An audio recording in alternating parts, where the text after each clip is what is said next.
தண்ணி வந்து இப்படி வந்து அடிக்கும்போது சதுரமாக இருந்தால் உங்களுக்கு பில்டிங் வந்து உடஞ்சிரும். ஸோ கொஞ்சம் அந்த கோண வடிவில் இருந்துச்சுன்னா கொஞ்சம் தண்ணியை வந்து பிரித்து விட்டுரும். ஸோ அதுக்காக தான் அந்த அமைப்பு. இது பார்த்திங்கன்னா தெரியும் அந்த ஸ்லாண்டிங்காக இருக்கிறது. கொஞ்சம் இப்போ வெளிச்சமான பகுதி நேரத்தில் வந்திருக்கீங்க, கொஞ்சம் காலை நேரங்களில் வந்தாலும் சரி, ரொம்ப மாலை நேரம் இருட்டு போகிற நேரத்தில் வந்தீங்கன்னா இந்த துவாரங்கள் வழியாக மட்டும்தான் உள்ளே வந்து வெளிச்சம் இருக்கும். இது வந்து கர்ணக்கூடுன்னு சொல்லுவோம். இந்த கர்ணக்கூடு முழு அமைப்பு நீங்கள் பார்க்கும்போதீங்கன்னா ஒரு ஏகதள விமான அமைப்பு கொண்டு தான் இருக்கும். எப்படி வந்து நம்ம அதிசானம், பாதம், பிரஸ்தரம், கண்டம், சிகரம் இது மாதிரி கலசம்னு சொல்கிறோமோ அதே அமைப்பில் தான் நீங்கள் இங்கே இதை பார்க்க முடியும். இப்போ இந்த இடத்துல நீங்கள் பார்க்குறீங்க அப்படின்னா அந்த சைட்லேருந்து பார்க்கும்போது அந்த சைடு போகிற மாதிரி தான் தெரியும். ஆனால் இந்த இடத்துல வந்து இன்னொரு பகுதி அடிப்பகுதியில் போகலாம், அந்த சைடு கூர்மையாக இருக்கிறத பார்க்கலாம். அந்த போட் ஷேப் இருக்குதுன்னு சொல்லும்போது அந்த கூர்மை பகுதியை பார்க்க முடியும். இந்த ஒரு வளைவு, இப்போ அங்கே ஒரு வளைவு இருக்கும். இப்போ இங்கே தான் வந்து தண்ணி அடிக்கும், தண்ணி அடிஞ்சு பிரிஞ்சிடும். ஸோ அந்த பிரியும் போது உங்களுக்கு அந்த கட்டிடம் வந்து ரொம்ப சேஃப்டியாக இருக்கும்.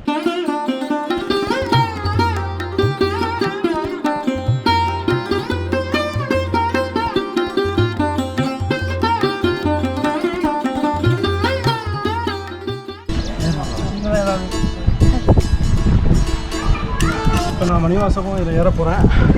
என்னை வந்து ஏற்ற விட்டாங்க கிட்டத்தட்ட. ஆனால் மேலே பார்க்கணும் ரொம்ப ஆர்வமாக இருக்குது. அந்த கட்டடங்கள் ரொம்ப வித்தியாசமாக இருக்குது. கப்பல் ஷேப்பு தான் ஃபஸ்ட் டைம் நான் பார்க்குறேன். இந்த மாதிரி ஒரு ஷேப்பில் வந்து தண்ணி இந்த மாதிரி இருக்கிறது. மேலே ஏறி வரேன்.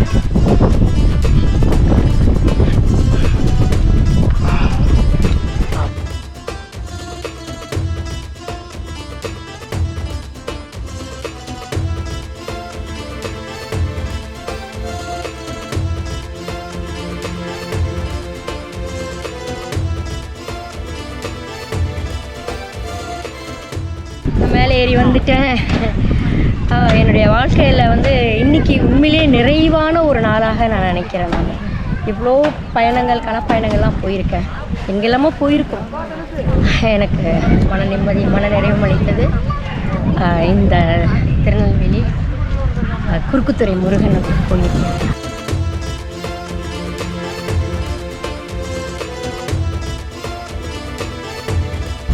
இங்கே பார்த்தீங்கன்னா இந்த மண்டபம் வந்து சதுரமாக இருக்குது பாருங்கள். அந்த கோண வடிவில் தான் இருக்கும். அங்கங்கே பார்த்தீங்கன்னா அது கோணமாக தான் இருக்கும், மாதிரி கோணமாக இருக்கும். ஏன்னா இது வந்து தண்ணி வந்து இப்படி வந்து அடிக்கும்போது சதுரமாக இருந்தால் உங்களுக்கு பில்டிங் வந்து உடஞ்சிரும். ஸோ கொஞ்சம் அந்த கோண வடிவில் இருந்துச்சுன்னா கொஞ்சம் தண்ணியை வந்து பிரித்து விட்டுரும். ஸோ அதுக்காக தான் அந்த அமைப்பு. அது இந்த பாறை இருக்குது பாருங்கள். என்ன சொல்கிறேன், ஒரு கருத்து என்னென்னா அந்த பாறை வந்து இங்கே வர வெள்ளத்துக்கு வந்து கொஞ்சம் தடுக்குது. ஸோ ஃபோர்ஸை வந்து கொஞ்சம் தடுத்து அந்த பாறையை வந்து கொஞ்சம் பிரித்து விடலாம் அப்படின்ற ஒரு கருத்து இருக்குது. இப்போ நீங்கள் பார்த்தீங்கன்னா தெரியும் அந்த பாறை இந்த கோயிலுக்கு வரும்போது அப்படி ஒரு கருத்து இருக்குது. எதுவுமே சதுரமாக இருக்காது. ஏன்னா தண்ணி வந்து சதுரமாக இருந்தால் கட்டாயமாக அடித்து உடச்சிரும். அது பார்த்தீங்கன்னா அந்த ஃபோர்ஸை தடுக்கிறதுக்காக ஒரு ஷேப். ஆமாம், எல்லா கட்டடமும் இங்கே அப்படி தான் இருக்கும். இங்கேருந்து பார்த்தாவே இந்த போட் வடிவு. இப்போ அங்கேருந்து லாங்கிலேருந்து பார்த்தவங்களுக்கு போனால் இந்த கூர்மை இங்கே தான் வந்து என்னது தண்ணி வந்து அவ்வளோ ஃபோர்ஸாக வந்தாலும் இந்த இடத்துல பிரித்து விடுது. இங்கே மட்டும் இல்லை, இந்த மண்டபம் மட்டும் இல்லை, நீங்கள் அந்த பகுதியும் பார்க்கலாம். எல்லாமே வந்து அந்த கார்னர் பகுதியில் தண்ணி வந்து எந்த இடத்துல ஃபோர்ஸாக வருதோ இந்த கூர்மை வந்து போட்டு இப்படி தண்ணி முன்னாடி போகும்போது கிழிச்சு விட்டு போகும்போது அதே போல் தான் தண்ணி ஃபோர்ஸாக வந்தாலும். இப்போ அங்கே ஒரு மண்டபம் இருக்குது சரிங்களா. இப்போ தண்ணி ஃபுல்லாக இதுதான் ரிவர் ஃபுல்லாக வந்து தண்ணி வருது. ஸோ அங்கே இருக்க மண்டபம், அங்கே மண்டபத்துலேயே வந்து என்னது அங்கே இருக்க தண்ணி வந்து அடித்து அந்த தண்ணி அங்கேயே வந்து என்னது அந்த வேகத்தை குறைச்சிருது. அப்போ அடுத்தடுத்து மண்டபம் அங்கே இடையில இருக்கும்போது இருக்க வேகம் வந்து இந்த கோயிலுக்கிட்ட வரும்போது சற்று குறைவாக வேகம் வருது. அப்படியே அந்த வேகத்தில் இந்த கோயிலை காப்பாற்றணும் அப்படிங்கிறதுக்காக இந்த துவாரங்கள் இருக்கிறத நம்ம பார்க்க முடியுது, பார்க்கலாம். இப்போ நீங்கள் அந்த மண்டபங்களுமே கோண வடிவில் தான் இருக்கும், சதுரமாக இருக்காது. நீங்கள் பின்பக்கம் போனீங்கன்னா அந்த மண்டபத்தோட பகுதி வந்து கொஞ்சம் எனக்கு கோண வடிவில் தான் இருக்கும். அதுவுமே அந்த நேரம் வந்து தடுக்கிறதுக்கு ஈஸியாக இருக்கும்ன்றதுக்கு அந்த கோண வடிவில் தான் அமைச்சிருக்காங்க. இப்போ நீங்கள் இருக்கிறதே வந்து கீழேலேருந்து மேலே வந்து பார்த்தீங்கன்னா ஒரு 9 அடிக்கு மேலே ஹைட்டில் இருக்கீங்க. இப்போ அதுக்கடுத்து விமானம் பார்த்தீங்கன்னா அதே ஒரு 7 அடி இருக்கும். அப்போ ஒரு 15 அடி 16 அடிக்கு மேலேயே ஹைட்டு தண்ணி வரதை நம்ம பார்க்கலாம். அங்கே போய் நம்ம பார்க்கலாம். விமானத்துக்கு போய் பார்க்கலாம். விமானம் பாருங்களேன், கல்லில் ஆன மாதிரி இருக்குது. செங்கல்ல கருங்கல் வந்து ஒரே கல்லில் கட்டியிருப்பாங்க அப்படின்னு பார்த்தோம்மா. ஆனால் இல்லை, அது இல்லை. எப்படி வந்து உலகத்தில் 7 அதிசயம் இருக்கோ இந்த கோயில் நிற்கிறதுக்கு ஒரு 7 அதிசயம் இருக்குது அப்படின்னு. ஒன்று, ஒரு கோயில் வந்து எதுவாக இருந்தாலும் ஒரு பில்டிங் ஒன்று நிற்கிறதுக்கு வந்து முக்கியமானது பேஸ்மெண்ட், அஸ்திவாரம். இங்கே அஸ்திவாரமே வந்து பாறை தான், இயற்கையாகவே அமைந்த பாறை தான் அஸ்திவாரமாக இருக்குது. அதனால யாராலையும் முதல்ல அதை அசைக்க முடியாது. அதுக்கு மேலே இருக்கக்கூடிய ஸ்ட்ரக்சரல் இன்டர் பிளாக்கிங் சிஸ்டமில் வந்துட்டு ஸ்ட்ரக்சரல் பண்ணியிருக்காங்க. ஸோ இப்போ நம்ம வந்துட்டு அதை வந்து வேறு செங்கல் சிமெண்ட்டுனா காலத்தால் வந்து கொஞ்சம் கொஞ்சமாக அரிக்கக்கூடியது, போகக்கூடியது. ஸோ இன்டர் பிளாக்கிங்கில் இருக்கிறதுனால அதையும் அசைக்க முடியாது. 2வது. 3வது, இப்போது சீட்டு கட்டு ஒன்றுக்கு ஒன்று மேலே அடுக்கணும்னா அதுக்கு மேலே ஒரு வெயிட் வச்சோம்னா கல்லாலேயோ தண்ணியாலேயோ வந்து ஈஸியாக தள்ள முடியாது. அது மாதிரி இப்போ இந்த இன்டர்பிளாக்கிங்க்கு மேலே நம்ம ராஜராஜன் சொல்கிறோம், இன்டர்பிளாக்கிங் மேலே வந்துட்டு ஒரு வெயிட்டான பொருள் வச்சுருக்காங்கல்ல, அதே மாதிரி இங்கே இந்த இன்டர்பிளாக்கிங் மேலே இவ்வளோ பெரிய வந்து கல் விமானம் 3 ஆச்சு. அதை தாண்டியும் தண்ணி வருது அப்படின்னா நீங்கள் அந்த விமானத்துக்கு நேராக பார்த்தீங்கன்னா இப்படி வந்துட்டு படகு வடிவில் இருக்கும். ஸோ படகு வடிவு வந்து இங்கேருந்து மேற்குலேருந்து கிழக்கு நோக்கி வந்து நம்ம பொதிகை மலையிலேருந்து புன்னக்காயில் நோக்கி வந்து தாமிரபரணி ஆறு ஓடிக்கொண்டு இருக்குது. ஸோ அதுக்கு நடுவில் தான் இந்த கோயில் இருக்கிறதுனால ஓடி வர ஆற்றோட வேகத்தை வந்து கிழிச்சு முன்னோக்கி போகிற மாதிரி வந்து கோயில் வந்து அமைச்சிருக்காங்க. எல்லா பகுதியுமே எந்த பகுதியெல்லாம் வந்துட்டு ஆறு நோக்கி இருக்கோ அது எல்லா பகுதியுமே கூர்மையான வடிவில் அமைச்சிருக்காங்க. ஸோ அதையும் தாண்டி தண்ணி வருது அப்படின்னா இதுக்கு மேலே ஏறிடுச்சு, அந்த படகு வடிவத்துக்கு மேலே ஏறிடுச்சுன்னா அங்கே ஒரு பாறை இருக்குது. ஸோ கிட்டத்தட்ட இதே மாதிரி இது வந்து அங்கே இருக்கக்கூடிய நம்ம பொதிகை மலை இருக்குல்ல, அந்த மலையோட தொடர்ச்சிகள் தான் இந்த பாறைகள் எல்லாமே, அதோட எச்சங்கள் தான். குன்று இருக்கிற எல்லாம் குமரன் இருக்கும் இடம், அதே மாதிரி குன்றில் தான் இங்கேயும் வந்து குமரன் இருக்காரு. அந்த பக்கம் வந்துட்டு பாறை இருக்குது. ஸோ அந்த பாறையில் பார்த்தீங்கன்னா அதுக்குள்ளே ஒரு சின்ன அனுமார் கோயிலும் இருக்குது. நாங்கள் அங்கேயும் போய் வந்து என்ன இருக்குது அப்படின்னு பார்க்கும்போது ஒரு சின்ன அங்கே இருக்கு இல்லையா, எதிரில் இருக்கு இல்லையா ஒரு செடி அதுக்குள்ள. ஸோ அந்த பாறையும் கிட்டத்தட்ட இந்த பாறைக்கு மேலே தான் இருந்திருக்கு. இதே மாதிரி இந்த இடத்துக்கு பேரே வந்து பழமையான பேர் வந்து திருவுருவாமலை. குறுக்குத்துறைக்கு முன்னாடி திருவுருவாமலை, திருவுருவங்கள் செய்யக்கூடிய மலையாக இருந்திருக்கு. இங்கே அருகாமையில் இருக்கக்கூடிய எல்லா திருக்கோயில்களுக்கும் இங்கேருந்து தான் வந்து உருவங்கள் வந்து செதுக்கி கொடுத்துருக்காங்க. அந்த செதுக்கிறதுக்காக வெட்டி எடுக்கப்பட்ட தடயங்கள் எல்லாம் பாறைகளில் வந்து காணப்படுது. திருச்செந்தூர் முருகனையே இங்கே தான் செதுக்கி எடுத்ததாகவும் அதுக்கப்புறம் வந்து சிற்பி வந்து இன்னொரு சிலை செய்ததாகவும் அதை வந்து எந்த காரணத்தினாலேயோ புடைப்பை வந்து அப்படியே எடுக்காமல் விட்டுட்டு போனதாகவும் அதுக்கப்புறம் மக்கள் அதை வழிபட்டு இப்போ அது குறுக்குத்துறை முருகனாக இருக்கிறதாகவும் வந்து தலப்புராணம் வந்து நமக்கு சொல்லுது. ஸோ அது மாதிரி இங்கே பாறைகள் எல்லாம் அதுக்கு வெட்டப்படுறதுனால இப்போ இன்னமும் அந்த பாறைகள் வெட்டப்படுற நிகழ்வுகள் நடந்து கொண்டே இருக்கிறது. இப்போ அதோட ஹைட்டு கம்மியாக நமக்கு கோயிலுக்கு அது பாதிப்பை தான் வந்து தரும். தண்ணி வந்து எக்ஸ்ட்ரா ஃபோர்ஸ் வரும்போது அதால் வந்து தாக்கு பிடிக்க முடியாது, ஏன்னா அது பாறையோட ஹைட்டு கம்மியாயிரும். இப்போ இருக்கிற ஹைட்டு படி அது வர்ற தண்ணியை அது வந்து தாங்கிடும். அதை தாண்டி தண்ணி வருதுன்னா இங்கே கோயிலை சுற்றி துவாரங்கள் அமைச்சிருக்காங்க. அந்த துவாரங்கள் என்ன பண்ணுவோம்னா பந்து வந்து தண்ணியில் முங்கினா வந்துட்டு என்ன ஆகும்னா உள்ளே வந்துட்டு போகாது, ஏன்னா வந்து உள்ளே வந்து காற்று அடைச்சிருக்கும். அதே மாதிரி இப்போ நம்ம கோயிலையும் வந்து முழுசாக வந்து குடவரை கோயிலுங்கிறதுனால சுத்தமாக வந்து காற்றோ வெளிச்சமோ இல்லாத ஒரு இடம் கூட. ஸோ ஸ்ட்ரக்சரல் வந்து நல்ல இன்டர்பிளாக்கிங்கில் வந்து நல்ல பிளாக் பண்ணியிருக்காங்க. ஸோ வந்து உள்ளே காற்று வர்றதுக்கோ வெளியில் போகிறதுக்கோ தண்ணி உள்ளே வர்றதுக்கோ வெளியில் போகிறதுக்கோ எந்த சான்ஸும் கிடையாது. அதனால இப்போ இந்த ஃபோர்ஸை வந்துட்டு இந்த பில்டிங்கை தள்ளிடக்கூடாதுங்கிறதுக்காக என்ன பண்ணியிருக்காங்க, மேலே வந்து ஓட்டைகள் போடப்பட்டிருக்கு. இந்த ஓட்டைகள் வழியாக தண்ணீர் உள்ளே புகுந்து முதல்ல வந்து கோயில் வந்து ஸ்ட்ராங் ஆக்கிடுது. ஒரு பாத்திரம் இருக்குது, அதில் நம்ம தண்ணி வச்சா அதோட வெயிட் அதிகமாகிறது மாதிரி கோயில் பில்டிங் ஸ்ட்ராங் ஆயிடுது. அதுக்கப்புறம் ஃபோர்ஸாக வர்ற தண்ணி முதல்ல விமானத்தையோ கோபுரத்தையோ போய் அடிக்கிறதுக்கு முன்னாடி கோயில் வழியாக நுழைஞ்சு வெளியில் போயிடுது. அதுக்கப்புறம் உள்ளேருந்து வெளியில் வந்து ஏர் லாக் ஆகாது.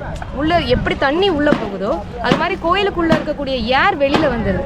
இந்த மாதிரி நிறைய விஷயங்கள் வந்து அந்த துவாரங்களில் இருக்குது. அதுக்கப்புறம் நம்ம எப்படி ஒளி புகாத இருக்கிறதுனால இப்போ இந்த துவாரங்கள் வழியாக கீழே வந்து நம்மளால் வந்து ஒளியும் தெரியும், ஒளி எழுப்பும் போது எதிரொலியும் அளிக்காது, ஏன்னா அங்கங்கே துவாரங்கள் இருக்கிறதுனால ஏர் லாக் ஆகுது. அப்புறம் வந்து கூலிங் சிஸ்டம்னு சொல்லுவாங்க, இப்போ நம்ம ஏசிலெலாம் யூஸ் பண்ணுறோம்ல, அதே மாதிரி பெரிய ஒரு வெளி வழியாக காற்றை வந்து உள்வாங்கி மறுபடியும் அது கூலிங் உள்ள சின்னதாகி மறுபடியும் அது பறந்து விரியும். அந்த மாதிரி நீங்கள் கீழே நின்னீங்கன்னா குடவரை கோயில் மாதிரி வேர்த்து கொட்டவோ ஏன்னா ஒரு மாதிரி சொஃபிஸ்டிகேட்டடாக இருக்காது, ரொம்ப கூலிங்காக இருக்கக்கூடிய தன்மையை வந்து இந்த துவாரங்கள் கொடுக்குது. அந்த மாதிரி ஏகப்பட்ட இன்ஜினியரிங் ஃபேக்ட்ஸ் இருக்கக்கூடிய திருக்கோயில் இது. இதுக்கப்புறம் இதை கண்டுபிடிச்சதுக்கப்புறம் நாங்கள் வந்து சில இந்த கல்வெட்டுகள்லாம் பார்க்கும்போது முதல்ல வந்து இந்த கோயில் 300ன்னு சொன்னாங்க. அதுக்கப்புறம் இந்த கல் விமானத்தை பார்த்ததுக்கப்புறம் இது வந்து 500 தாண்டி இருக்கும், கல் விமானம் இருக்குது அப்படின்ற மாதிரி ஆய்வுக்கு வந்து கொண்டு போனோம். அப்புறம் வந்து கல்வெட்டுகள் 800 900ன்னு கிடைக்குது.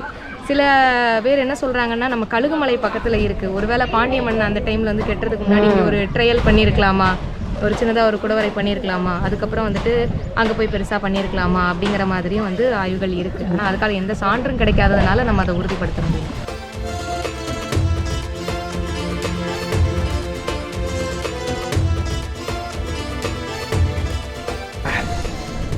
ஓ இது அந்த துவாரங்கள் சொல்கிறாங்க, அந்த துவாரம் அமைப்பே பாருங்கள் எப்படி இருக்கு, ஒரு மாதிரி ஓவல் ஷேப்பில் இருக்குல்ல, ஓவல் ஷேப்பில் தண்ணி ஃபோர்ஸாக இது போட்டிருப்பாங்க, க்ளீன் பெயிண்டிங் அடிச்சிருந்தாங்கல்ல, இந்த பெயிண்டை க்ளீன் பண்ணுறதுக்காக வந்து தண்ணி ஓவல் ஷேப்பாக டக்குன்னு ஃபோர்ஸாக போகாமல் இது நான் சொன்னேன் இல்லையா, இந்த காற்று வெளியிலேருந்து மறுபடியும் வந்து கூலிங் ஆகி மறுபடியும் வெளியில் போகும்போது கூல் ஆகணும். ஸோ இந்த ஃபனல் மாதிரி டைப்பு அதுக்கப்புறம் நீங்கள் தண்ணி உள்ளே போகிறது போது ஒளி வந்து எப்படி ஆகும்னா இப்படி நேராக போட்டால் ஒரு இடத்துல சீராக நேராக தான் வந்து விடும். நம்ம பந்தலில் ஓட்ட போட்டிருப்பாங்க நேராக உள்ளே விடும். அப்படி இல்லாமல் ஒரு ஸ்லாண்டிங்கான ஒரு ஹோல் இருக்கும் இங்கே எல்லாம் பார்த்தீங்கன்னா. ஸோ என்ன ஆகும்னா அது போய் அந்த செவத்தில் ரிஃப்ளெக்ட் ஆகி ஒரு இடத்துக்கு கொஞ்சம் வந்து முழுமையான ஒரு ஒளியை கொடுக்கக்கூடிய தன்மை வந்து இந்த ஓட்டைகள் கொடுக்குது. அதுக்கப்புறம் நிறைய இடத்துல தண்ணி உள்ளே போகிறதுக்கான வசதிகள் எல்லா ஓட்டைகளையும் தண்ணி உள்ளே போயிட்டு வெளியில் வரும், காற்று வெளியில் வரும். அந்த மாதிரி நீங்கள் உள்ளே பேசலாம், சிரிக்கலாம், சத்தம் எழாது. இதை பார்த்தீங்கன்னா தெரியும் அந்த ஸ்லாண்டிங்காக இருக்கிறது. கொஞ்சம் இப்போ வெளிச்சமான பகுதி நேரத்தில் வந்திருக்கீங்க, கொஞ்சம் காலை நேரங்களில் வந்தாலும் சரி, ரொம்ப மாலை நேரம் இருட்டு போகிற நேரத்தில் வந்தீங்கன்னா இந்த துவாரங்கள் வழியாக மட்டும்தான் உள்ளே வந்து வெளிச்சம் இருக்கும். இவ்வளோ ரொம்ப கட்டமைப்பு நிறைந்த அந்த இடத்துக்குள்ளே வந்துட்டு ஒளி புகாது. நீங்கள் வந்தீங்கன்னா அந்த ஒரு துவாரங்கள் இருக்கிறதுனால தான் உங்களுக்கு வந்து அந்த வழியே தெரியும். அந்த மாதிரியெல்லாம் வந்து இருக்கக்கூடிய தன்மையை பார்க்கலாம். இந்த இடத்துல நின்று பார்த்தீங்கன்னா இந்த படகு வந்து நம்ம முன்னாடி நிற்போம்ல, இந்த டைட்டானிக்கில் முன்னாடி நிற்கிற மாதிரி இந்த இடத்துல நின்னீங்கன்னா தெரியும். இந்த டைட்டானிக்கில் இருந்து இப்படி பார்க்குற மாதிரி தெரியும். இங்கேருந்து கிட்டத்தட்ட ஒரு 15-16 மண்டபங்கள் வந்து இருக்குது. தாமிரபரணி நதிக்கரையில் வந்து தீர்த்த கட்டங்கள்னு சொல்லுவாங்க. ஒவ்வொரு தீர்த்த கட்டத்துலேயும் வந்து ஒரு மண்டபம் இருந்து அதுக்கு வந்து தாமிரபரணியை ஜீவ நதின்னு சொல்லுவாங்க. என்றைக்குமே வற்றாத ஆறு, அது பூஜை பண்ணுவாங்க. 149 தீர்த்த கட்டங்கள் இருக்குது இப்போதைக்கு, அந்த மாதிரி சொல்லுவாங்க. அதில் வந்து திருநெல்வேலி பகுதிகளில், அதாவது திருநெல்வேலி ஜங்ஷன் டவுன் பகுதிகளில் வந்து முக்கியமான தீர்த்த கட்டம்னா 5 சொல்லுவாங்க. ஒன்று சிந்துபுந்துரை, அப்புறம் குறுக்குத்துறை, அப்புறம் கருப்பந்துறை, குட்டத்துறை, ஜடாயுத்துறை அப்படின்னு சொல்லிட்டு. இதில் முக்கியமான இடம் வந்து நம்ம குறுக்குத்துறை. இதில் வந்து தீர்த்தக்கட்ட மண்டபங்கள் பார்த்தீங்கன்னா இங்கேருந்து ஆரம்பிச்சிடும். இந்த கோயில் முடிஞ்சதுலேருந்து தொடர்ந்து எங்கேயுமே கேப் விடாது. அடுத்தால படி இருக்கும், மண்டபம் இருக்கும், படி இருக்கும், மண்டபம் இருக்கும், படி இருக்கும், மண்டபம் இருக்கும். இங்கேருந்து அந்த மண்டபம் வரைக்கும் நடந்து போகலாம். ஆனால் தற்கால சூழல் காரணமாக நிறைய மண்டபங்கள் வந்து சிதலமடைஞ்ச நிலமையில வந்து உள்ளே இருக்குது. மண்டபங்கள் இருக்கானே தெரியாத நிலமையிலலாம் இருக்குது. அந்த மண்டபங்கள்லாம் பார்த்தீங்கன்னா அது இப்போ கொஞ்சம் நம்ம பார்க்கறதுனால, கண் கொண்டு பார்க்கறதுனால அது இருக்குன்னு தெரியும். சாதாரணமாக பார்த்தீங்கன்னா ஒரு மண்டபம் இருக்குன்னே தெரியாது. அந்த மாதிரி நிறைய மண்டபங்கள் வந்து அழிஞ்சு போயிருக்கு. ஸோ அந்த மண்டபங்கள்லேயும் வந்துட்டு நமக்கு கல்வெட்டு வந்து கிடைக்குது. அதன் மூலிமா நம்ம அந்த கோயில் வந்து பிரித்து கட்டியிருக்காங்க. ஏன்னா மண்டபத்தோட காலம் கம்மி, ஆனால் கல்வெட்டோட காலம் அதிகமாக இருக்குது. அதுக்கு முன்னாடி இங்கே கோயில் இருந்திருக்கலாம், அந்த கோயில் வந்து எதனாலே வந்து உடஞ்சிருக்கலாம். ஸோ அங்கே உள்ள கல்வெட்டுகள் வந்து அங்கங்கே மாறி மாறி கிடக்கிறத வந்து நம்ம பார்க்கலாம். இதை இப்போ அதான் நான் சொன்னேன் உங்கள்கிட்ட, முறையாக அரசு அனுமதி பெற்று அந்த கல்வெட்டுகளை வந்து நம்ம அருங்காட்சியகம், நீங்கள் ஒரு மியூசியம் இதில் வச்சுருக்கீங்க, அவரே அப்படி ஃபோக்கஸ் பண்ணுவோம். நீங்கள் உங்கள் இதில் மணமொழி பல்கலைக்கழகத்தில், ஏன்னா இப்போ நீங்கள் தொல்லியல் வகுப்பு ஆரம்பிச்சிட்டிங்க, நல்லா பண்ணிட்டு இருக்கீங்க. ஆனால் அந்த கல்வெட்டுகள் வந்து ஏதாவது துண்டு கல்வெட்டு இருந்தால் சப்போஸ் கோயிலில் வைக்க முடியலன்னா நீங்கள் வந்து அருங்காட்சியகம். ஆமாம், ஏன்னா அந்த மாதிரி நிறைய பேர் இப்போ மதுரை வீரன் சொல்லிட்டு அவர் வந்து செய்யாறு காலேஜில் கொண்டு போய் வைக்கிறார். ஸோ அது மாதிரி வந்து நீங்கள் அது ஆனால் வந்து ஒரு இன்ஸ்டியூஷனில் தான் இருக்கணும், தனி மனிதர்கிட்ட இதெல்லாம் போகக்கூடாது. அம்மா சொன்ன மாதிரி இந்த கல்வெட்டு சான்றுகள் வந்து இங்கே செதறி கிடக்குது, தெங்காஞ்சியாக கிடக்குது. மக்களுக்கு தெரியாமல் இருக்கிற கல்வெட்டை வந்து மக்களுக்கு தெரியப்படுத்தும் வகையில் வந்து இதை வெளிக்கொணருக்கு நாங்கள் முயற்சி பண்ணுவோம்.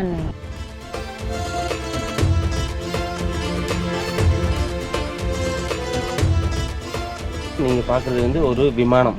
இதை வந்து ஏன் விமானம் அப்படின்னு சொல்கிறோம் அப்படின்னா, இந்த பகுதிக்கு கீழே இருக்கிறது வந்து மூலஸ்தானம் சொல்லுவாங்க. ஸோ மூலவருக்கு மேலே எழுப்பப்படும் கட்டுமான அமைப்பு வந்து அதை வந்து நம்ம விமானம் சொல்கிறோம். இங்கு பார்க்கக்கூடிய விமானம் வந்து துவிதள விமானம் சொல்கிறோம், 2 நிலை விமானம் சொல்கிறோம். இதுதான் ஏகதலைனா ஒரு நிலைன்னு சொல்லுவோம், இது துவிதளம் சொல்லும்போது 2 அடுக்குகளை கொண்ட விமானம் சொல்கிறோம். இப்போது இந்த விமானம் வந்து நம்ம எப்படி துவிதளம் 2 நிலைன்னு கண்டுபிடிக்கும் போது இந்த கார்னர் பகுதியில் இருக்கக்கூடிய பகுதியை வந்து கார்னர் கடைசியாக சொல்லுவோம். அப்போ கார்னர்னால் என்னது, அந்த கார்னர் அப்படிங்குவோம். அதே மாதிரி இது வந்து கர்ணக்கூடுன்னு சொல்லுவோம். இந்த கர்ணக்கூடு முழு அமைப்பு நீங்கள் பார்க்கும்போதீங்கன்னா ஒரு ஏகதள விமான அமைப்பு கொண்டு தான் இருக்கும். எப்படி வந்து நம்ம அதிசானம், பாதம், பிரஸ்தரம், கண்டம், சிகரம், இது மாதிரி கலசம்னு சொல்கிறோமோ அதே அமைப்பில் தான் நீங்கள் இங்கே இருக்கிறத பார்க்க முடியும். கோயில் அமைப்பாக இருக்குன்னு சொல்லலாம். கோயில் அமைப்பு ஒரு ஏகதள கோயில் அமைப்பாக இருக்கிறது சொல்கிறோம், கர்ணக்கூடுன்னு சொல்லுவோம். கர்ணக்கூடு வந்து ஒரு விமானத்திலேயோ அல்லது கோபுரத்திலேயோ இருக்கிறத பார்க்கலாம், 4 மூலையில் இருக்கும் பார்க்கலாம். இது வந்து ஒரு பகுதி மட்டும் இல்லை, எப்படி ஒரு ஸ்கொயராக வந்து 4 கார்னர் இருக்கோ அந்த 4 கார்னர்லேயும் இந்த கர்ணக்கூடு அமைப்பு இருக்கும். அதுக்கடுத்து இந்த மையப்பகுதியில் பார்த்தீங்கன்னா சாலை, முகசாலைன்னு சொல்லுவோம், சாலை பகுதி சொல்லுவோம். அப்போ இந்த கர்ணக்கூடு மையப்பகுதியில் சாலை சொல்லுவோம். அப்போ இந்த 2 பகுதிகளுக்கு இடைப்பட்ட பகுதியை வந்து பஞ்சரம்னு சொல்ல முடியும். நம்ம பஞ்சரம், இதுதான் நம்ம பஞ்சரம் போக சொல்கிறோம். பஞ்சரம் வந்து மொத்தம் வந்து 6 பஞ்சரங்கள் இருக்குது. சரிங்களா? நிகாந்த பஞ்சரம், ஸ்காந்த பஞ்சரம், தூண் பஞ்சரம், கால் பஞ்சரம், இந்த மாதிரி ஒவ்வொரு பஞ்சர அமைப்பிலே இருக்கிறத பார்க்குறோம். 6 விதமான பஞ்சரங்கள் இருக்குது. இது எங்கெங்கே இருக்குது அப்படின்னா நம்ம கீழே சுவர் பகுதியில் பார்க்குறோம், தேவகோஷ்டம்னு சொல்லுவோம். தேவகோஷ்டம்னு சொல்லுவோம். தேவகோஷ்டத்துக்கு பக்கத்தில் கும்பலதா அல்லது கும்ப பஞ்சரம்னு சொல்லுவோம். அதுக்கு இடைப்பட்ட பகுதியில் இந்த பஞ்சரம் இருக்கிறத பார்க்கலாம். அப்போ முகப்பு பகுதியிலையும் பார்க்கலாம், சுவர் பகுதியிலையும் பார்க்கலாம், கோபுரத்துலேயும் பார்க்கலாம், விமான பகுதியிலையும் பார்க்கலாம். அப்போ கர்ணக்கூடு, பஞ்சரம், அதுக்கடுத்து இது சாலை, அதுக்கடுத்து இது பஞ்சர பகுதின்னு சொல்கிறோம். இந்த பஞ்சர பகுதிக்கு இடைப்பட்ட பகுதியில் ஆகாரைன்னு சொல்லுவோம். சரிங்களா? இப்போ எதுவுமே இல்லைன்னா இந்த இடத்துல வந்து ஆகாரை, அதாவது கர்ணக்கூடு, ஆகாரை, பஞ்சரம், ஆகாரை, சாலை அமைப்பை கொண்டு இருக்கிறத பார்க்குறோம். ஒரு தலை, அப்புறம் 2 நிலை கொண்டு பார்க்குறோம். இப்போ வந்து இது எந்த கோவில் அப்படின்ட்டு நம்ம பார்க்கணும்னா, இப்போ கோவில் மேலே அல்லது கோவில் பக்கத்தில் வந்து தான் வந்து இது என்ன கோவில் அப்படின்னு கண்டுபிடிக்க அவசியம் இல்லை. நம்ம தூரத்தில் இருந்து பார்க்கும்போது கூட இது என்ன கோயில்னா, என்ன கோவில் இருக்கோ அந்த கோயிலோட வாகனம் வந்து இந்த கார்னர் 4 மூலையில் இருக்கிறது மேலே பார்க்கலாம். இது வந்து கோடி பூதம்னு சொல்லுவோம், பூதகணம்னு சொல்லுவோம். அது பக்கத்தில் எந்த கோவில் இருக்கோ அந்த கோவிலோட வாகனங்கள் இருக்கிறத பார்க்கலாம். இப்போ நீங்கள் பார்க்குறது வந்து மயில் வாகனம் இருக்குது. அப்போ மயில் வாகனம்னா இந்த கோவில் வந்து ஒரு முருகன் சன்னதி.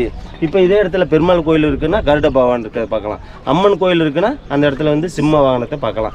இப்போ சிவன் கோயில்னா அந்த இடத்துல வந்து ரிஷபம் இருக்கிறத பார்க்கலாம். அப்போ மேலே தூரத்துலேருந்து, ஏன்னா தூரத்துலேருந்து பார்க்கும்போதே இது என்ன கோவில் அப்படிங்கிறத வந்து நம்ம ஐடென்டிஃபை பண்ணுறதுக்காக மேலே வந்து 4 பக்கமும் என்னது அதோட வாகனத்தை இருக்கிறத பார்க்க முடியும். இது ஒவ்வொன்றும் பார்க்கும்போது நம்ம கீழே பார்க்கும்போது இந்த வந்து ஒவ்வொரு திசை தெய்வங்கள்னு சொல்லுவாங்க. நம்ம கீழே எப்படி சுவர் பகுதியில் திசை தெய்வங்கள், கோஷ்ட தெய்வங்கள் சொல்கிறோமோ அதே போல் வந்து விமானத்திலே கோபுரத்திலே அந்த சாலை பகுதிக்கு மேலே வந்து ஒவ்வொரு, இப்போ சிவன் கோயில்னா தெற்கு பக்கம்னா தட்சிணாமூர்த்தி, இப்போ மேற்கு பகுதினா எல்லா பேரும் என்ன பண்ணுவாங்க, விஷ்ணு சொல்லுவாங்க. ஸோ அதுக்கு முன்னாடி போனோம்னா லிங்கோத்பவர் சொல்லுவாங்க. அதுக்கு முன்னாடி ஏர்லிஸ்ட்டாக போனோம்னா நம்ம அர்த்தநாரீஸ்வரர் சொல்கிறோம். அதே போல் வந்து வடக்கு பகுதி அப்படின்னா பிரம்மா, அதாவது கருவறையோட சோறு பகுதியில் பிரம்மா இருக்கிறத பார்க்கலாம். அதே மாதிரி விமான பகுதியிலையும் அதே மாதிரி நம்ம என்ன பார்க்குறோம், தெற்கு பக்கம் போனால் தெற்கு மூலையில் ஆலமர செல்வன் சொல்லக்கூடிய, கீழே வந்தீங்கன்னா தட்சிணாமூர்த்தியில் பல வகை தட்சிணாமூர்த்தி இருக்க பார்க்கலாம். அதே போல் மேலே வந்து நம்ம முருகன்னா முருகன் அவதாரத்தை பார்க்குறோம், சிவன்னா சிவன் கோயில் அவதாரத்தை இருக்கிறத நம்ம பார்க்க முடியும். விமானம் வந்து இந்த நீர் பக்கத்தில் இருக்கிறனால இது வந்து சிதிலமடை கூடாது என்பதற்காக கட்டுமான அமைப்பில் இருக்கிறத பார்க்குறோம். ஆனால் தூரத்துலேருந்து பார்க்கும்போது ஒரே கல்லால் கட்டப்பட்ட மாதிரி தெரியும். ஆனால் இப்போ வந்து இது வந்து வேலைப்பாடு நடக்கும்போது இது வந்து என்னது கட்டுமான அமைப்பில் அது கட்டியிருக்கிறத பார்க்குறோம். அப்படி இருந்தாலும் கூட இது வந்து ஒவ்வொன்றுக்கு மேலே அடுக்கு மேலே கட்டாமல் என்ன பண்ணியிருக்காங்க, இன்டர்லாக் பண்ணியிருக்காங்க. ஒரு குழி மாதிரி இருக்கும். இப்போ இங்கே பார்க்குறீங்கன்னா வெளியில் தெரியும், ஆனால் உள்ளுக்குள்ளே வந்து ஒரு குழி மாதிரி இருந்து இதோட பகுதி வந்து உள்ளே இன்செர்ட் ஆகிருக்கும். ஒவ்வொரு குழியாக பார்க்கும். இப்போ மேலே பார்க்கும்போது ஒரு இன்டர்லாக் வந்து இப்படி இருக்கிறது வந்து உள்ளே வச்சு இப்படி பிடிச்சிக்கும் மணிக்கு. அப்போ எந்த வித தண்ணி வந்தாலும் இப்படி ஷேக் ஆகாமல் இருக்கிறதுக்கு அந்த மாதிரி இருக்கிறத பண்ணி பார்க்குறத நம்ம இந்த விமானத்தில் நம்ம பார்க்க முடியும். ஆக்சுவலாக நம்ம சாமியெல்லாம் கூட பிரதிஷ்டை பண்ணும்போது அந்த ஒரு கீழே வந்து அப்படியே கூர்முனை. இப்போ சிவன் கோயிலை பார்த்தீங்க அப்படின்னா நம்ம வந்து என்னது மேலே பார்க்கும்போது அந்த 3 சொல்லுவோம். கீழே பார்க்குறது சதுரமாக இருந்துச்சுன்னா அது பிரம்மம்னு சொல்லுவோம். அதுக்கு மேலே சொல்லக்கூடியது விஷ்ணு பாகம்னு சொல்லுவோம். அதுக்கு மேலே வந்து சிவபாகம்னு சொல்லுவோம். அந்த பிரம்ம பாதங்க வந்து எப்பயுமே வந்து அந்த ஆவுடையாருக்குள்ளே தான் இருக்கும். அப்போ நம்ம பார்க்க முடியாது, பெரும்பாலும் பார்க்க முடியாது. அதே போல் தான் இது வந்து ஒவ்வொன்றும் வந்து இன்டர்லாக் மாதிரி கீழே வந்து இன்செர்ட் பண்ணியிருக்கிறத நம்ம பார்க்க முடியுது, உள்ளே பார்க்கலாம். முருகன் சார், எனக்கு இந்த அமைப்பை பார்க்கும்போது நான் 2 இடத்துல இதை பார்த்துட்டேன். நம்மளுடைய தொழில்துறை கூழம்பந்தன், அது வந்து ராஜேந்திரனுடைய சிகரப்பகுதி. நீங்கள் இன்னும் சிகரப்பகுதியை எக்ஸ்பிளைன் பண்ணுங்க. காலகட்டம் மாதிரி ஒரு நல்ல அமைப்பில் பண்ணியிருப்பாங்க. இன்னொன்று வந்து எண்ணாயிரம் இல்லை, எசாலத்துலேயும் கல்லால் ஆனது. இதே மாதிரி மீதியெல்லாம் செங்கல்ல பண்ணியிருப்பாங்க. எனக்கு உண்மையிலே இதை பார்த்தோன்னே எனக்கு அந்த 2 ஊரும் மனசில் வந்துச்சு, கூழம்பந்தலும். ஆனால் 2மே ராஜேந்திரன் சோழன். மதகடிப்பட்டு அதுவும் வந்து இதே மாதிரி கல்லில் இருக்கு. நாங்கள் முதல்ல வரும்போது பெயிண்ட் பண்ணியிருந்தாங்க. முதல்ல சுதைன்னு நினச்சிட்டோம், எல்லோ கலர் பெயிண்ட் பண்ணியிருந்தாங்க, சுதைன்னு நினச்சிட்டோம். அப்புறம் 2-3 தடவை ஆய்வு வரும்போது தொட்டு பக்கம் கல்லில் வந்து விமானம் இருக்குங்கிறதா இருக்குது. அது பெரிய இதாக ஒரு, ஏன்னா அது எவ்வளோ டெக்னிக்கலாக பிளான் பண்ணியிருக்காங்கல்ல. மதகடிப்பட்டிலையும் இதே மாதிரி இருக்குல்ல. அது 2 வந்து ராஜேந்திர சோழாது இல்லையா? அந்த அங்க கோபுரம் தெரியுதா? அந்த கோபுரம் வந்து வருஷம் விழும், வருஷம் திருப்பணி பண்ணுவாங்க. அது கெட்டிட்டே இருப்பாங்க, அது விழுந்துட்டே இருக்கும், கெட்டிட்டே இருப்பாங்க, விழுந்துட்டே இருக்கும். இதே கதை தான் அதுல. இந்த வருஷம் புது கோபுரம், புது முகசாலை எல்லாம் பண்ணிட்டே இருப்பாங்க. ஆனா இது வந்து கெட்டி எத்தனை வருஷம் ஆச்சு, அது பாட்டு எத்தனை வெள்ளம் வருது, அது பாட்டு நிக்குது, நான் இருக்கேன் அப்படின்னு. உடஞ்ச சில அங்கங்களும் வந்து அவங்க விமானத்தை பகுதி பார்க்கும்போது இந்த விமான பகுதியோட சிலை வேலைப்பாடுகள், இந்த கட்டுமான நுட்ப வேலைப்பாடுகளை வச்சு பார்க்கும்போது இந்த விமானம் வந்து குறைந்தபட்சம் ஒரு 300 ஆண்டுகளுக்கு உட்பட்டது தான் சொல்ல முடியும் நம்ம. ஏன்னா இந்த 300 ஆண்டுகளுக்கு உட்பட்ட பகுதி இந்த முகபாவனைகள் வேலைப்பாடுகளை வச்சு நம்ம உறுதியாக சொல்ல முடியும். ஸ்ரீவம் இருக்கும், அதுக்கப்புறம் என்ன இருக்கும், ஸ்தூபி இருக்கும்.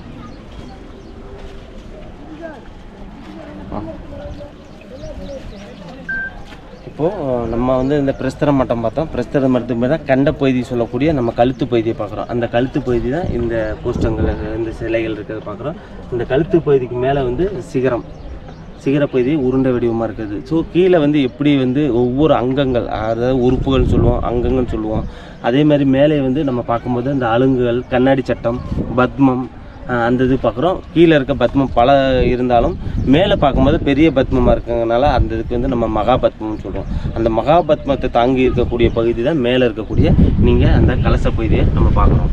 இதை வந்து எங்களுடைய ஆசிரியர்கள் என்ன சொல்லுவாங்கன்னா வேகன் டைப்னு சொல்லுவாங்க. அதாவது ஒரு மூடி, அதாவது ஒரு என்ன சொல்கிறது, ஒரு வண்டி, மூடிய வண்டி வந்து போகிற மாட்டு வண்டியில் எப்படி மாட்டு வண்டி பரிசுப்புறம் உள்ள அப்படிலாம் போட்டுருவாங்க. மாட்டு வண்டி டைப் அப்படிங்கிற மாதிரி தான் நாங்கள் படிக்கிற காலத்தில் இல்லை. ஆனால் இப்போ நல்ல அருமையான தமிழ் சொல்லி சாலை அருமையாக இருக்குது.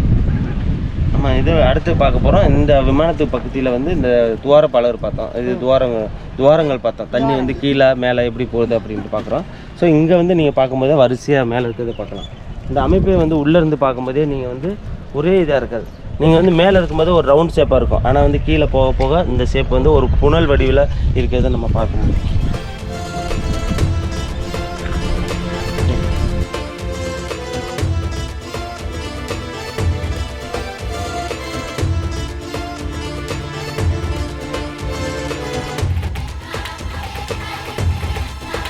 கீர்த்தி முகத்தில் இவங்க மீனா சொன்னாங்க அழகான ஒரு முகங்கள் இருக்கும். இங்கே ஒருத்தர் தாடி வச்சுட்டு உட்காந்துருக்காரு. அந்த பக்கம் ஒவ்வொரு இதுலேயும் ஒரு மாதிரி இருக்கும். அதை நீங்கள் அப்படியே சொல்லி காமிச்சிட்டு போயிருந்தா நம்ம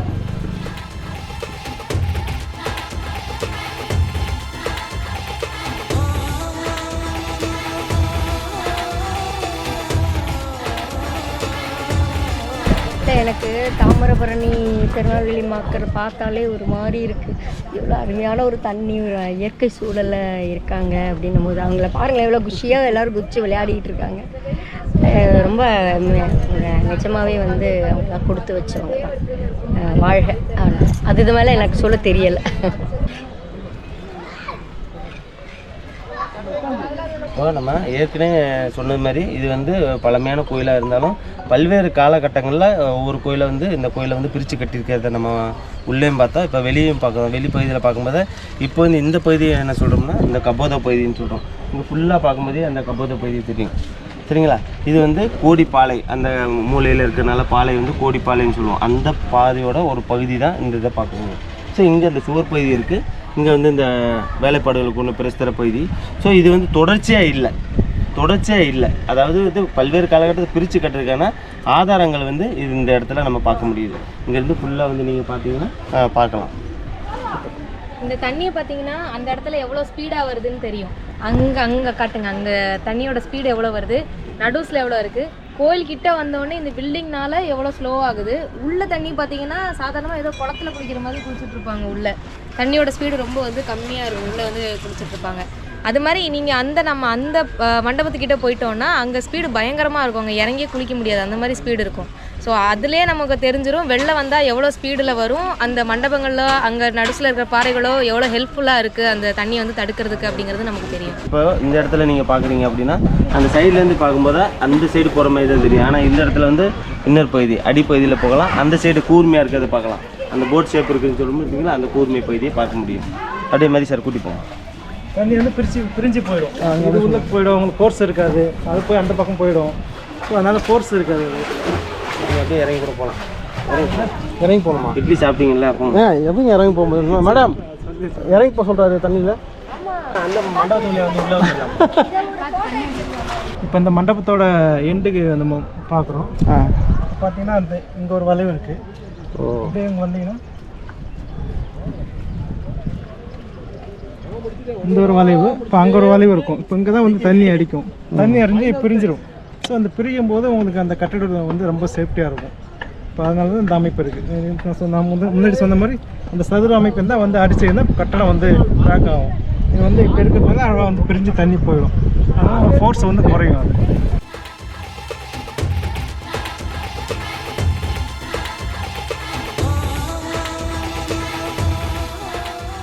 முனைவர் முருகன் அவர்களும் முனைவர் மதிவாணன் அவர்களும் இந்த மாணவர்களும் இந்த ஆய்வாளரும் மிக சிறப்பாக மண்மரபு நேயர்களுக்கு எடுத்து சொல்லியிருக்காங்க.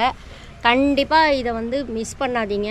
ஏன்னா ஒரு கோயிலை பற்றி அமைப்பை அவ்வளோ அழகாக எப்படி நல்லா எக்ஸ்பிளைன் பண்ண முடியுமோ அவ்வளோ அழகாக எக்ஸ்பிளைன் பண்ணியிருக்காங்க. கண்டிப்பாக போய் பாருங்கள். அதுக்கப்புறம் நீங்கள் கோயிலுக்கு போனீங்கன்னா இதெல்லாம் நம்மளுடைய பார்ட்டு, இதெல்லாம் இந்த கோயிலில் இருக்கும் அப்படிங்கிறத கோயிலை மட்டும் சாமியும் பார்த்துட்டு வாங்க. அதோட கோயிலுடைய கட்டிடக்கலை அமைப்பையும் கண்டிப்பாக பார்த்துட்டு அதை வந்து நீங்கள் நம்மளுடைய தமிழர்களுடைய மரபை மண்மரபை அவங்களுடைய அந்த கட்டிடக்கலை அமைப்பெல்லாம் வந்து நீங்கள் கண்டிப்பாக வந்து என்ஜாய் பண்ணணும், பார்க்கணும். அதனால் இந்த இதை வந்து பாருங்கள். இதை பற்றிய உங்களுடைய கமெண்ட்டை வந்து நீங்கள் கமெண்ட் பாக்ஸில் போடுங்க. நீங்கள் வந்து இன்னொன்று மட்டும் இல்லாமல் எங்களுக்கு லைக் கொடுத்துருங்க, சப்ஸ்கிரைப் பண்ணிடுங்க, எங்களோட தொடர்ந்து இணைந்திருங்க. இப்போ இதோடைய ஒரு தொடர்ச்சியாக 3வது பகுதி வந்து இதே நதிக்கரையில் தாமிரபரணி ஆற்றில் இந்த குறுக்குத்துறைக்கு பக்கத்தில் ஒரு மண்டபங்கள், தொடர்ந்து மண்டபங்களுக்கு நிறைய பேர் வந்து நம்ம குளிச்சிட்டுலாம் இருக்காங்க. ஸோ அந்த இடத்த நம்ம போய் பார்க்க போகிறோம். ஒரு கல்வெட்டு இருக்குது. அந்த கல்வெட்டு என்ன செய்தி அப்படிங்கிறத நமக்கு வந்து நம்ம அறிஞர்கள் வந்து கடிச்சு காட்ட சொல்ல போகிறாங்க. இதனால் கண்டிப்பாக 3வது எபிசோடையும் கண்டிப்பாக பாருங்கள். 3வது எபிசோடை பார்த்துட்டு உங்களுடைய கமெண்ட்டெல்லாம் பாருங்கள். இந்த 3ஐயும் தொடர்ந்து பார்த்தீங்கன்னா தான் உங்களுக்கு ஒரு கண்டினியூட்டி தெரியும். இல்லைனா வந்து ஒரு துண்டாக எதையோ ஒரு பார்க்குற மாதிரி தான் இருக்கும். அதனால் 3ஐயும் இணைந்து பாருங்கள். அதனால் சிறப்பாக இருக்குது. வாங்க நம்ம மண்டபத்தை நோக்கி இப்போ போகிறோம். நம்ம மண்டபத்தை நோக்கி போய்க்கிறோம்.